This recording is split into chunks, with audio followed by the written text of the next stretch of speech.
Correct. Hello. Hello friends, we are going to discuss Appendix A to Indas 18, which corresponds to SIC 31, revenue from barter transactions involving advertising services. Okay.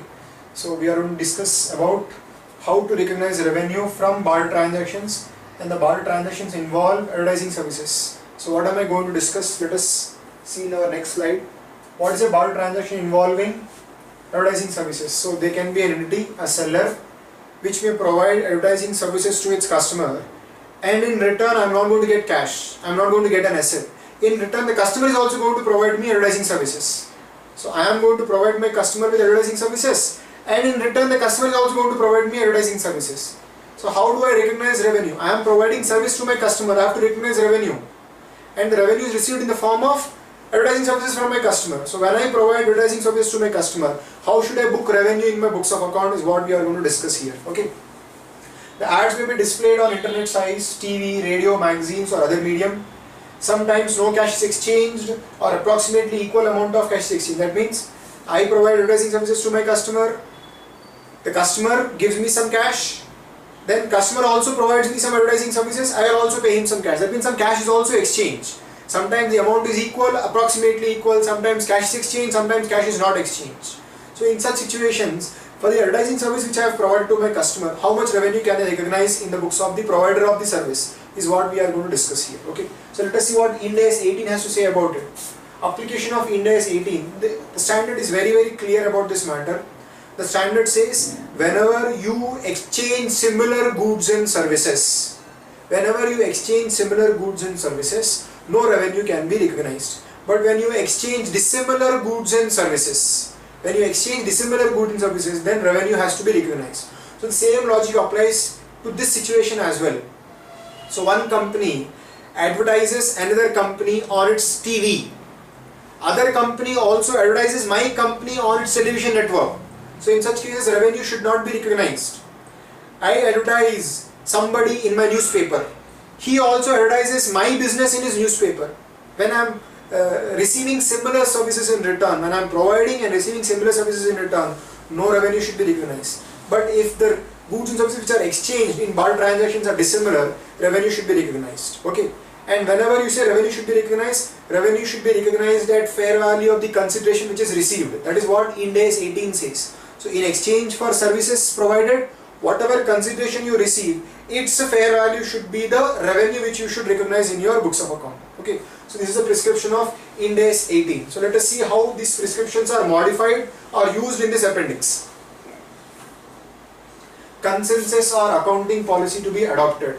Now, fair value of the services received cannot be treated as a measure of revenue because reliable information is not available. So I am providing advertising services to my customer. In return, I am receiving some advertising services from my customer. If the services exchanged are dissimilar, I have to recognize revenue. So for the services provided to my customer, I am receiving some consideration. The consideration is, we can say, reciprocal advertising services provided by the customer. So I should actually recognize revenue at the fair value of services received. That is what is the prescription of Indas 18.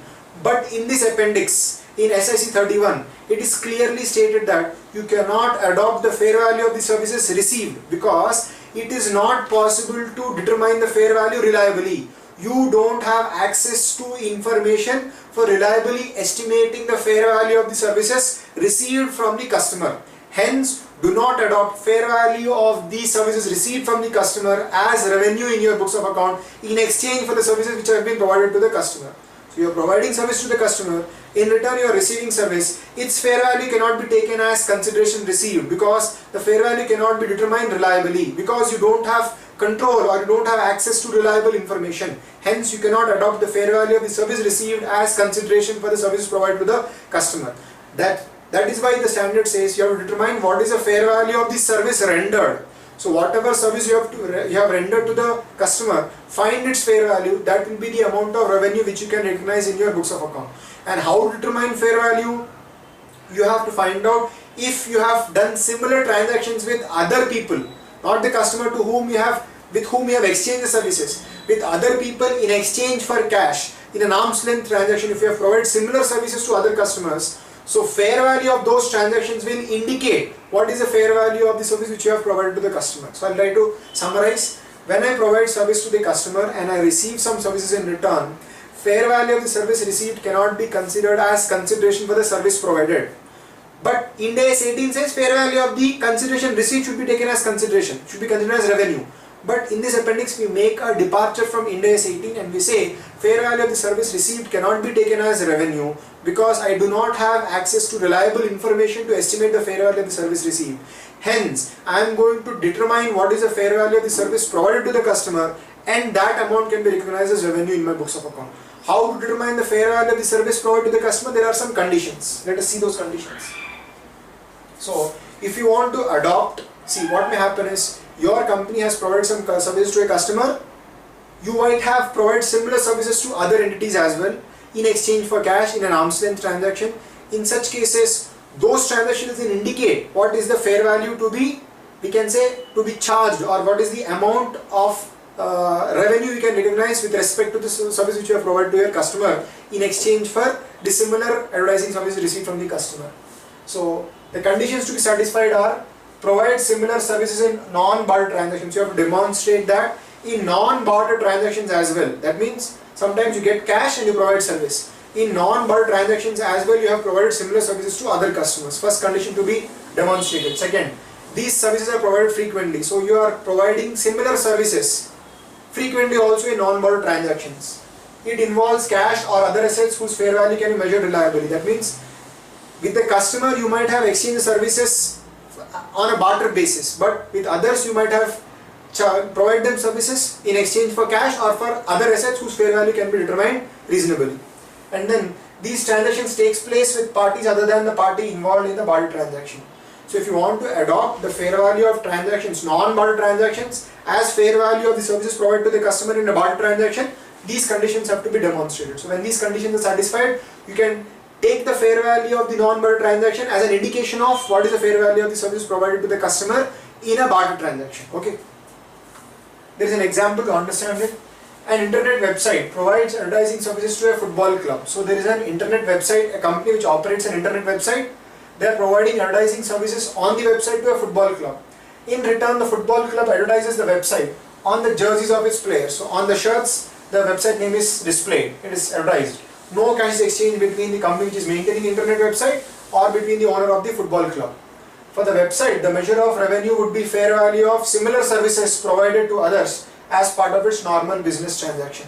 So the company which is operating the website has to estimate what is the amount I would have charged to others if I would have provided them similar advertising services. The services which I have provided to the football company, if I provided to some other customers who pay cash to me on an arm's length basis, how much I would have charged them. So that will help you to estimate the amount of fair value of the service which you have provided to the football company, and that much amount of revenue you can recognize in your books of account. And here if you observe, the advertising services which are being provided are dissimilar. Internet website is providing services on its website, and football company, the football club, is providing website advertisement on its jerseys. So the medium used, the advertising services which are exchanged are not similar. But suppose one internet website company promotes another internet website on its website. So A website promotes B website promotes A website, then in such case revenue cannot be recognized in the books of both A and B. So this is the prescription of the standard. I will again summarize. When you exchange similar goods and services, no revenue should be recognized. When you exchange dissimilar advertising services, the revenue which you should recognize for providing advertising services to your customer should not be based on fair value of the service received in return. It should be based on fair value of the services, similar services provided to others in a non-barter transaction. Thanks a lot.